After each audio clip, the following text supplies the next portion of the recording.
Бул элдин жери. 4 yıl qaram. Algan yerim yok. Mamlaketli yerimden bilgenmesin vaxtında. Булар чыгып туруп, бул менин жерим деп зашта кыла турган эч кандай тырнактай кагазы жок да булардын. Жаңы тил менен айтканда самозахват болгон да бул.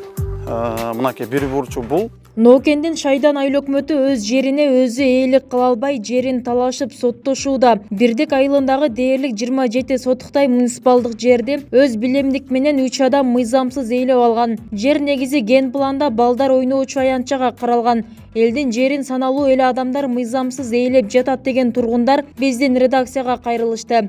3 адам болсо, бирөөнү архитектордун көргөзмөсү менен үй салып бүгүнкү күндө ал жашайт.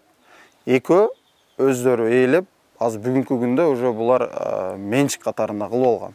А бирок келип, документиңер барбы, эмненин негизинде кармап отурасыңар десеңиз, эч кандай кагаз жок булардынчы. Чогулуш болгон. Чогулушта айттык, дедик. Эми ошо чогулушта айтсак деле бошотуп бербей атат да. Ошо бошотуп берип койсо, ошо неберелерге деле жакшы. Эми алыс жактан неберелерибиз деле келет. Келгенде эми жолго чачып коебуз балардычы. Жерди ээлеп алган 3 тургундун бирөөсү учурда үй салып жашап жатат. Ал мамлекеттин жери экендигинен кабарсыз болгонун, бирөөлөрдүн көрсөтмөсү менен анын 9 сотук жерине там салганын айтууда. Ал эми аянттын көбүрөөк бөлүгүн учурда терек бак ээлесе, калган аймагы үй курууга пландалып, фундаменти тургузулган. Алардын жерге ээлик кылуу далили колунда бир да тастыктоочу документи жоктугу айтылат. Кадастр мамлекеттик мекемеси да аталган жай базада муниципалдык жер экенин тастыктайт. Биздин каттамыбыз боюнча бул жер муниципалдык жерге карайт. Mahşerde men arxivden kelip ölçe bergen. Özüm çazı algan yerim yok. Mamlaketli yerimden bilgenmesin vaxtında. Aldırgı vaxtında bana endi bu yer talaş bolyaptı. Meni uyumu boşatsa, bulsa ana hakim bular boşatabilsip, men ne turat. Meni şartım yok da 5 balam var. İnnat bolsam özüm. Кандай кылып болсо да жардам кылабыз деген. Ошо негизинде анан биз эл үй кала берсин деп чечкенбиз. Эми буга ушу эки эле жаран макул болбой атат да. Булардын үйү да бузулсун, мыйзам баарына бирдей. Туура мыйзам баарына бирдей, бирок кичинекей жербиз да. Ошол жерде түшүнүү менен кабыл алып, бул чындыгында мүмкүнчүлүгү чектелген жаш болсо да башка жерден үй салып алат эле. Бир кошумча кирешеси болсо, буларда чындыгында мүмкүнчүлүк жок да. Аны эл көрүп туруп түшүнүп, макул бунун үйүн бузган бизге зарыл эмес. Бизге бунун үйүнөн сырткары дагы жетет балдарыбызга деген талап менен эле турабыз азыр биз. Мына ушундай мыйзамсыз көрүнүштөр ачыкталып, мындагы тургундар 2020-жылы айыл өкмөткө арыз менен кайрылышкан. Ага ылайык жергиликтүү бийлик жерди мыйзамсыз ээлеп алган тараптарга аянтты бошотуу жөнүндө 3 ирет эскертүү берген. Ага да макул болбогондуктан өкмөт аргасыз сотко кайрылууга мажбур болгон. Райондукта, облустук сотто айыл өкмөттүн пайдасына чечип берген.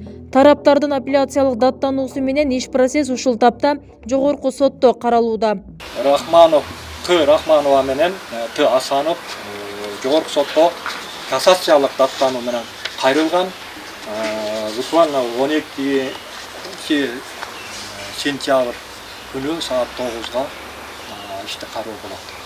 Мен ойлоп атам, бул эки инстанциядан биздин пайдабызга чечилди, жогорку соттон да чечилип келгенден кийин биз бул жерди бошотуп, Кудай буйруса ушул жердин жарандарына, ушул жердин балдарына, ушул ген план негизинде калтырылган жалпы пайдаланымдагы жер бошотуп, жогорку сот тиги жака чечип бере турган бул жерде эч кандай жылчык калган жок. Себеби райондук соттагы, областтык соттагы айыл өкмөттүн пайдасына чечти. Бүгүнкү күндө жогорку сот Кудай буйруса айыл өкмөттүн пайдасына ошол ишенип турат. Элдин жери элге гана иштөөсүн талап кылган мындагылар ушул тапта балдар ойноочу аянтчага муктаждык чоң дешти. Андыктан маселе оң тарапка чечилүүсүнө үмүт артышат. Коңшуларыбыз да эми билерге булар жамандап, буларга неме кылсак дагы болбойт. Эми буну пайдаланып атканына неме кылып өздөрү билейлер. Но жаш балдар бу жерде көчөдө ойноп атат. Ошону кичине өздөрү ойлоп, дагы көп көбөйөт неберелерибиз. Ошон үчүн ушул жерде чечип берсе жакшы болот эле. Футбол площадкалар тургузуш колдон келет. Кумдарды коюп, мындай балдар сыйгалак кылып, горка кылсак болот. Колдон келет. Но өкмөт буга кичине караштырып, жер маселесин өзү келип чогултуп эле мындай бөлүп берсе эле болду. Жерди эле күтүп атат экенсиздер да. Жер эле бул негизги маселеси жер. Демек аталган маселеге 12 сентябрда жогорку сот чекит коёру маалым болду. Белгилей кетсек, жерди ээлеп алды деген тараптар менен байланышууга мүмкүнчүлүк болгон жок. Эгер тараптардын бул багытта ой пикири болсо, 7 канал алардын да үнүн чагылдырып берүүгө даяр. Бибисара Орозалиева, Яхейдин Боташев, 7 канал, Нокен району.